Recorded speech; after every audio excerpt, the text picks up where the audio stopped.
जुग थिला आज्ञा माँ माने पाठ पढ़ी नथिले सत मूर्ख होइथिले किंतु झियो मानंकु फुल मात्रा रे संस्कार शिखाउथिले किंतु एबे जुग आसीछि माँ माने उच्च शिक्षित किंतु झियो मानंकु संस्कार दबा बदल रे छोट छोट ड्रेस पिंधाई टैलेंट करिबा उद्देश्य रे झियो मानंकु छोट बेलुरु एसबु पिंधाई जहाँकि समाज पाई बड़ खराब वार्ता। तेणु आपण मानंकु मोर दया करी एतिकी रिक्वेस्ट रहिला झियो मानंकु अंतत किछि सिखांतु न सिखांतु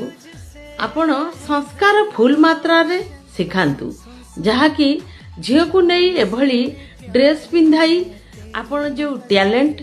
भाबुचंती झियो को कराइबे ताहार परिणति दिने आपणको ही भोगिबा को पड़िबो। प्लीज एभली करंतु नाही।